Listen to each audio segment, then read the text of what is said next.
कृष्ण चैतन्य प्रभु नित्यानंद। चैतन्य महाप्रभु इस कलयुग में भगवान के ही अंश अवतार हैं। उन्होंने 8 श्लोक जिनको शिक्षाष्टक कहते हैं उसमें अपनी संपूर्ण शिक्षा, जिसमें विशेष करके उन्होंने, क्योंकि वो इस युग के संकीर्तन अवतार हैं, संकीर्तन की क्या महत्ता है भगवान के नाम की लेने की, उसके बारे में उन्होंने सारी शिक्षा 8 श्लोकों में उतार दी है, जिसको शिक्षा अष्टक कहते हैं। आइए उस शिक्षा अष्टक का आज उनके प्रकट्य दिवस पर उसका मनन करें।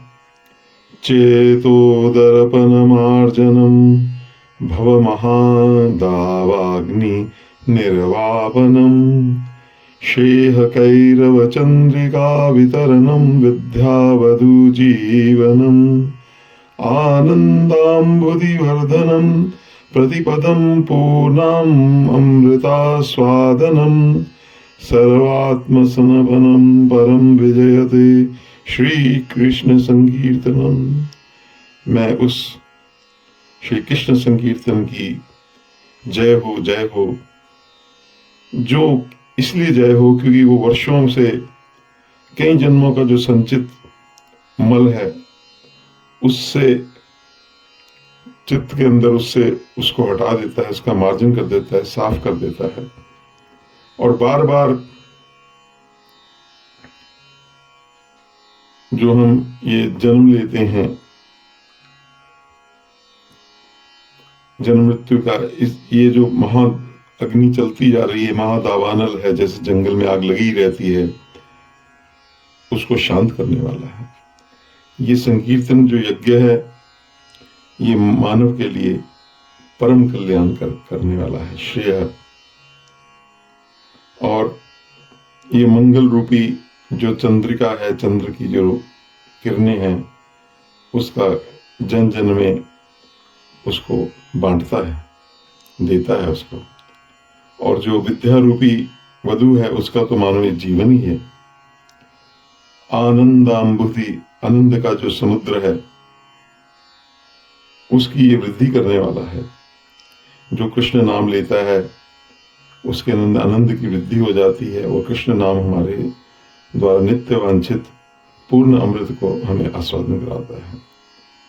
दूसरे श्लोक में चैतन्य महाप्रभु जी कहते हैं कि भगवान के नाम कितने हैं, उनमें कितनी शक्ति हैं। नाम नामकारी बहुधा निज सर्वशक्ति सत्रा अर्पिता नियमितः स्मरणे न कालः एतादृशी तव कृपा भवन्नमापि द्रुदैव मीदृशमिहाजनी ना अनुरागः। देखिए भगवान, आपका तो एक नाम ही जीवों को हर प्रकार से मंगल करने वाला है। आपने कितनी कृपा करी है। कृष्ण गोविंद आपके, माधव आपके लाखों नाम हैं, और उन जो अलौकिक नाम हैं उनमें आपने अलौकिक शक्तियां अर्पित कर दी हैं। उन नाम का और सबसे बड़ी आपने छूट दे रखी है। नियमित स्मरणे न काला, कोई काल का नियम नहीं, ना कोई देश का नियम है। इतना होते हुए भी ऐसा आपने उसको समर्थ कर दिया है भगवत प्राप्ति करने के लिए।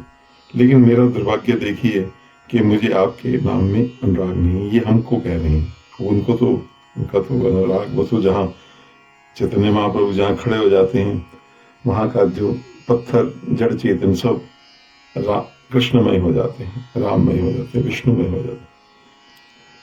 तीसरे श्लोक में कहते हैं तृणादपि सुनीचेन तरोरपि सहिष्णुना अमानिना मानदेन कीर्तन्य सदा हरि।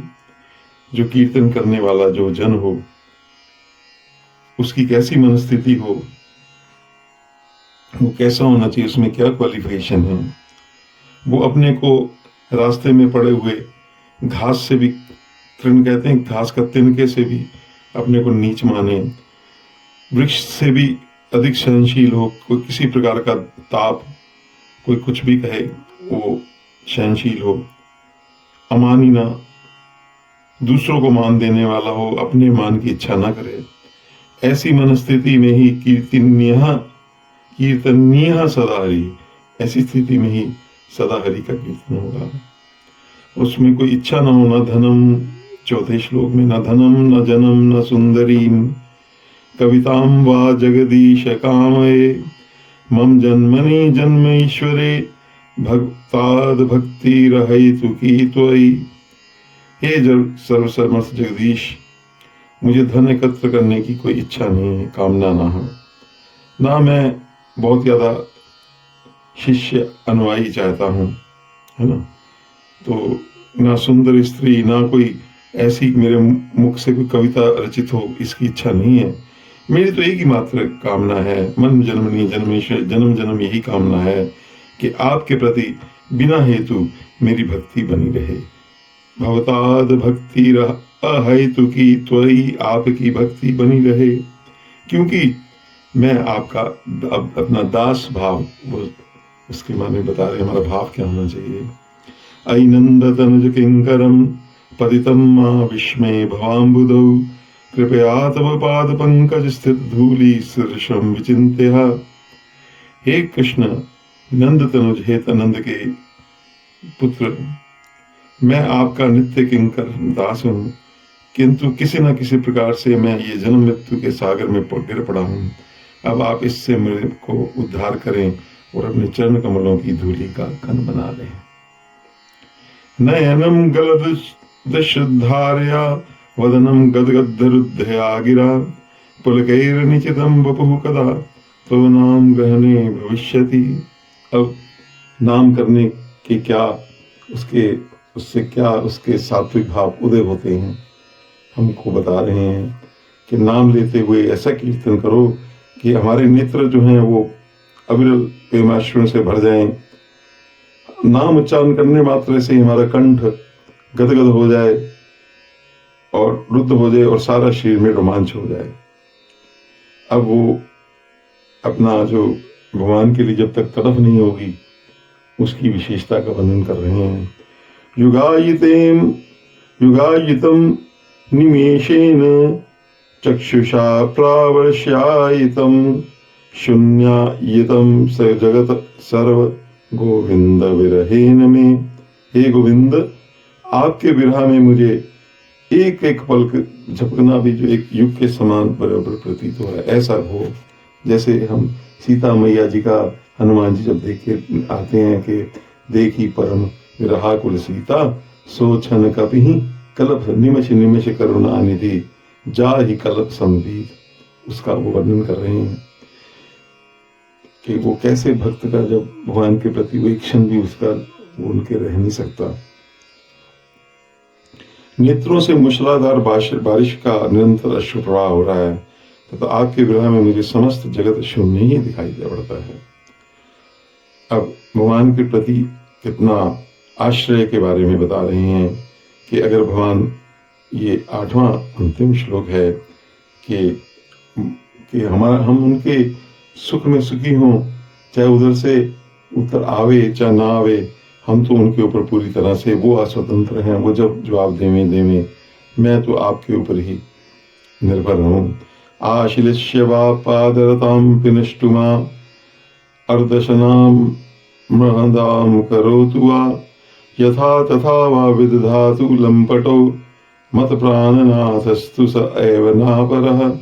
हे एकमात्र श्री कृष्ण के अतिरिक्त मेरा कोई प्राणनाथ है ही नहीं, और वह मेरे लिए यथानुरूप ही बने रहेंगे, चाहे वे मेरा गाढ़ आलिंगन करें अथवा दर्शन न देकर मुझे परमार्थ करें, मेरा एक एक मर्म छिलनी हो जाए, मैं कुछ भी करूं, वो तो जो चाहे करें, वो तो उनका, लेकिन वो सब कुछ करने में स्वतंत्र हैं, क्योंकि वो मेरे नित्य हैं। वो उनके ऊपर कोई किसी का जोर नहीं है, वो मेरे आराध्य हैं, वो मेरे प्राणेश्वर हैं। इस प्रकार इन 8 श्लोकों में संकीर्तन की महिमा, उसके लिए क्या योग्यता हमारे अंदर होनी चाहिए, नाम से कितना हमें प्रेम होना चाहिए, ये बहुत महत्वपूर्ण जो शिक्षा है, ये चैतन्य महाप्रभु ने दी। आज चैतन्य महाप्रभु के प्राकट्य दिवस पर हम सब भक्तों को कोटि कोटि बधाई और अभिनंदन।